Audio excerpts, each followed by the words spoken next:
Hello, this is Dr. Oz. In this video, I would like to show you how to read cash flow statement. And again, I'm using Capital IQ Excel file. So let me just first freeze my panes under view, freeze panes. And I would like to look at the most recent data.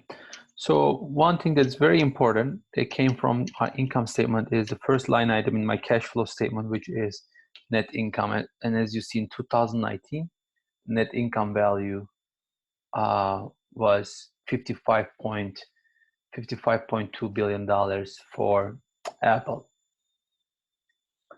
Okay, and then you can see here all depreciation and amortization expenditures. These are not non-cash flow expenditures, but in our accounting point of view, our assets will depreciate over time, but that's not a cash expenditure. That's why I need to add this value back into my net income because that's non-cash expenditure in my income statement, and I need to update that in my cash flow statement.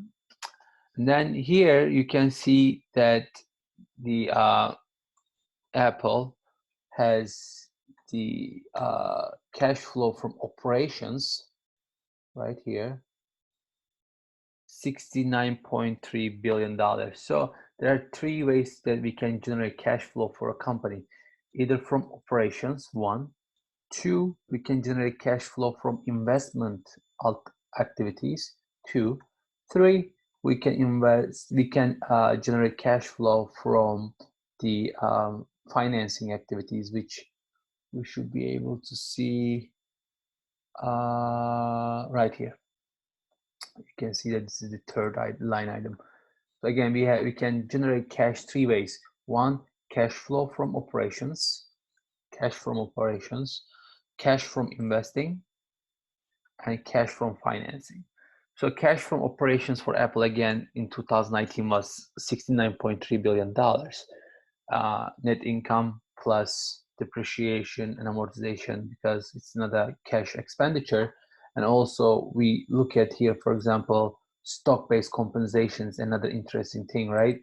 People talk about a lot. Looks like Apple in 2019 provided $6 billion of stock-based compensation. Although this is an expense in the income statement, it's not a cash expense because we give them stocks of our company, we did not give them money. Other interesting thing here, you can see the account receivable. So if my account receivable increases, obviously my cash flow will decrease. On the other hand, accounts payable, if I increase my accounts payable, if I postpone my payments to my suppliers and so on, I can basically have higher cash flow because I'm holding to my cash instead of paying them. Also, you can look at change in inventories. So if I sell my inventory, I can generate cash flow. If I build inventory, I need to spend some cash. That's why it's negative. It looks like Apple increased inventory. All right. So it looks like Apple, when I add all these numbers up, what numbers? This number, and these numbers that let me show you, should end up to $69.3 billion. Sum, I press control, net income, depreciation, amortization, because it's not a real cash expenditure, and if I add them all up, you see $69.3 billion. So summation of these numbers will give you your cash from operations. Also, let's take a look at the cash from investing. Capital expenditures, that's another thing that investors take a look at. It looks like Apple spent $10.4 billion of capital expenditures. This could be new cars, new plants, it can be new machineries, and so on. And although in income statement you don't show this as an expense as a whole, you just show part of it depreciate over time, let's say 30 years, 40 years. However, this is a real expense from investor point of view, because I literally I spent $10.4 billion as Apple company to improve my facilities. So that's why cash flow point of view, this is a real expense. all right? And if looks like Apple spent $600 million for acquisitions. You can see here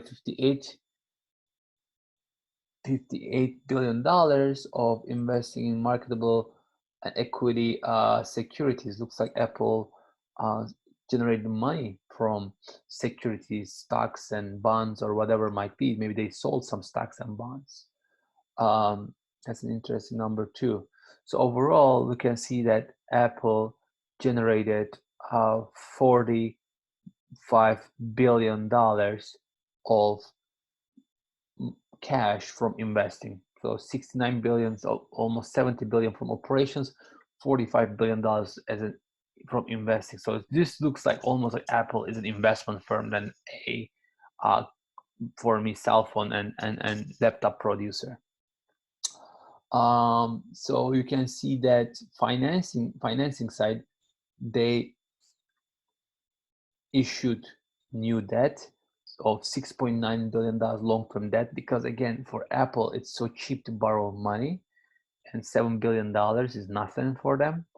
And this is positive because when you issue a debt, you receive cash from the bank or lender.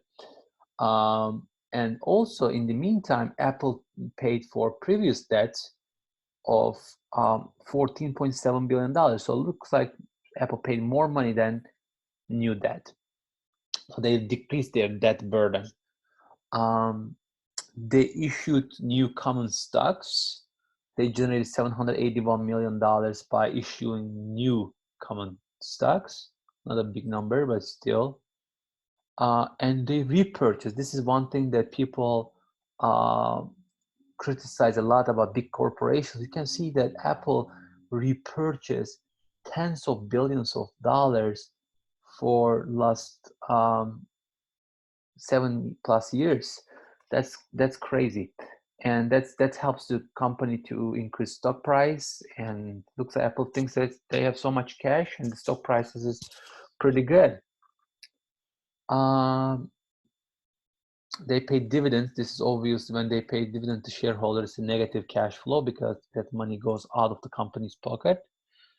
And if we just look at here, from cash flow from financing is negative $90 billion, because mostly actually stock buyback, $69 billion, and dividends.